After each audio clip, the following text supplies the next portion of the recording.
প্রশাসনের লোক আসছে, প্রশাসনের লোকেরা জহির ভাইকে সমস্ত কিছু জিজ্ঞাসাবাদ করতেছে। ফান্না টেলিকমের মালিক জহির ভাইকে জিজ্ঞাসা করতেছে কেমন ক্ষয়ক্ষতি হয়েছে, কেমন মালামাল আপনার নিচে। তখন জহির ভাই বলল প্রায় 50-এর উপরে অ্যান্ড্রয়েড ফোন, প্রায় 20-25 হাজার টাকা দামের অ্যান্ড্রয়েড ফোন, যেগুলো নতুন বক্স রেখে গেছে, মোবাইল নিয়ে গেছে, 50-এর উপরে মোবাইল নিয়ে গেছে। তারপরে বিকাশের লেনদেন করে জহির ভাই বিকাশের টাকা পয়সা সহকারে সব কিছু নিয়ে গেছে।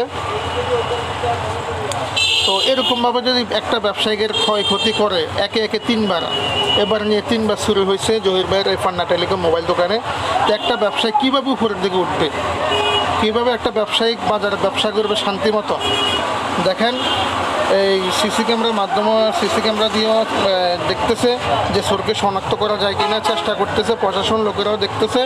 ইনশাল্লাহ দিনে সবাই দেখবেন, পাশে থাকবেন।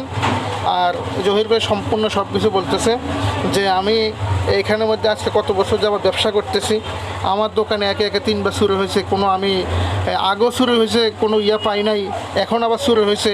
তো আমরা এত কিছু উপরে দিই, সিসি ক্যামেরাও আছে, তারপরে কেসি গেটও আছে উপরে, যে আমরা এই লোহা দিয়ে আপনার উপরে দিয়ে লোহা দিয়ে দিছি, তারপরে দিয়ে চোরের জন্য আমরা কি করব বলেন?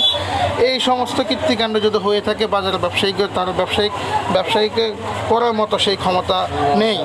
তাহলে সবাই দৃষ্টি আকর্ষণ করছি, সবাই সতর্ক থাকেন এবং কি সকলে মিলে চেষ্টা করব যেন আমরা চোরকে ধরতে পারি, প্রতিহত করতে পারি। ভালো থাকবেন। আসসালামু আলাইকুম।